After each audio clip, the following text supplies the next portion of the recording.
Doctor صاحب یہ فرمائیے کہ ختم نبوت کا تھوڑا سا ذرا بتا دیجئے کہ اسے کیا مراد ہوتی ہے، ہم ختم نبوت کسے کہتے ہیں، ایک عام ہمارے نوجوان اگر سمجھنا چاہیں. دیکھیں نبی اکرم صلی اللہ علیہ وآلہ وسلم آخری نبی ہیں، دین اللہ کا ہے، اور اللہ نے اپنے نبیوں کے ذریعے سے انسانیت تک یہ دین پہنچایا ہے. آدم علیہ السلام سے لے کر نبی اکرم صلی اللہ علیہ وآلہ وسلم تک یہ ایک سلسلہ جاری رہا. ٹھیک ہے. اور جب نبی پاک صلی اللہ علیہ وسلم تشریف لے آئے تو یہ سلسلہ مکمل ہو گیا، ختم ہو گیا. اس کے لیے نبی کریم صلی اللہ علیہ وسلم کے بے شمار فرامین ہیں. آپ نے ایک بڑی شاندار مثال بخاری شریف کے اندر ہے، آپ نے مثال بیان فرمائی کہ میری مثال ایسے ہے جیسے کسی شخص نے گھر بنایا اور بڑا خوبصورت گھر بنایا اور لوگ آ کے گھر دیکھتے رہے، لیکن ایک جگہ پہ ایک نش جو ہے، ایک جگہ چھوٹی سی جس میں کوئی اینٹ کی جگہ خالی تھی، اور لوگ حیران ہوتے تھے کہ یہ اینٹ اتنا خوبصورت محل ہے، اتنا خوبصورت محل ہے اور یہ جگہ خالی کیوں چھوڑی ہے. تو فرمایا کہ وہ اینٹ میں ہوں، اور اب یہ نبوت کا محل مکمل ہو گیا ہے. اور آپ نے فرمایا کہ لا نبی بعدی، میرے بعد کوئی نبی نہیں ہے. پھر اللہ تعالیٰ نے سورہ احزاب کے اندر فرما دیا کہ نبی کریم صلی اللہ علیہ وسلم آخری نبی ہیں، اور اس کے بعد خاتم النبیین ہیں، اور آپ کے بعد کوئی نبی نہیں ہو. خاتم النبیین کا مطلب نبوت کا اختتام ہو گیا نبی پاک صلی اللہ علیہ وسلم پر. پھر بے شمار احادیث ہیں. پھر اللہ تعالیٰ نے جو قرآن میں یہ فرمایا کہ جو ایمان کی بنیادی جو شرائط بتائیں، والذین یؤمنون بما انزل الیک وما انزل من قبلک وبالآخرۃ ہم یوقنون، کہ آپ جو ہیں وہ شخص جو ایمان رکھتے ہیں اس چیز پر جو آپ پر نازل کیا گیا اور جو آپ سے پہلے نازل کیا گیا. بعد کا اس میں کوئی تذکرہ نہیں ہے. کوئی نبی پاک صلی اللہ علیہ وسلم آخری نبی ہیں اور اس کے بعد کچھ نہیں ہے اور قیامت تک وہی ہے.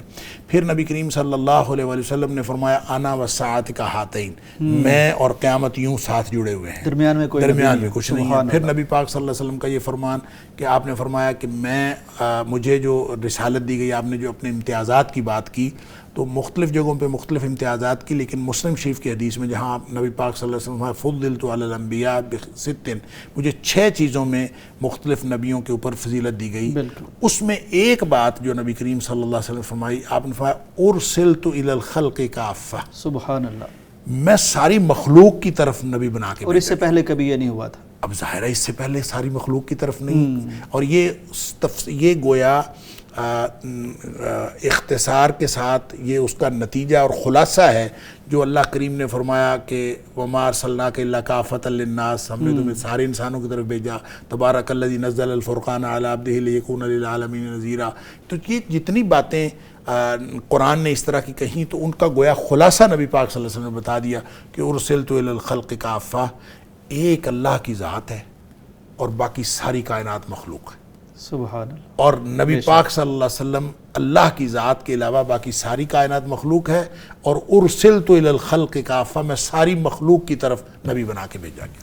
جب یہ نبی پاک صلی اللہ علیہ وسلم کا یہ امتیاز اور یہ شان یہ موجود ہے اور اختتام ہو گیا، تو نبی کریم صلی اللہ علیہ وسلم کے دور میں ہی مسیلمہ کذاب ایک اٹھا اور اس نے نبی پاک صلی اللہ علیہ وسلم کے مقابلے میں اپنی نبوت کا اعلان کیا. پھر حضرت ابوبکر صدیق رضی اللہ عنہ کے دور میں اور کاذب مدعیان نبوت کا مدعی جو بھی کوئی ہوگا نبی کریم صلی اللہ علیہ وسلم کے بعد وہ کاذب ہی ہوگا، وہ کسی بھی دور میں ہوگا. آپ نے فرمایا کہ دجال جو آنا ہے اس سے پہلے 30 کے قریب ایسے لوگ آئیں گے جو دجال ہوں گے، دجالون کذابون، وہ جھوٹے ہوں گے اور لوگوں کو دھوکہ دینے والے ہوں گے، دھوکے باز ہوں گے. اور آپ نے فرمایا کہ کلہم یزعم انہ رسول اللہ، وہ ہر ایک یہی گمان رکھتا ہوگا کہ وہ اللہ کا رسول ہے. ڈاکٹر صاحب آپ نے حدیث کے مطابق فرمایا کہ 30 ہوں گے، اگر ہم تاریخ دیکھیں تو تعداد تو بہت ملتی ہے. نہیں، وہ تو 30 کے قریب تو بڑے بڑے ہیں، بڑے چھوٹے موٹے بہت سارے ہو سکتے ہیں.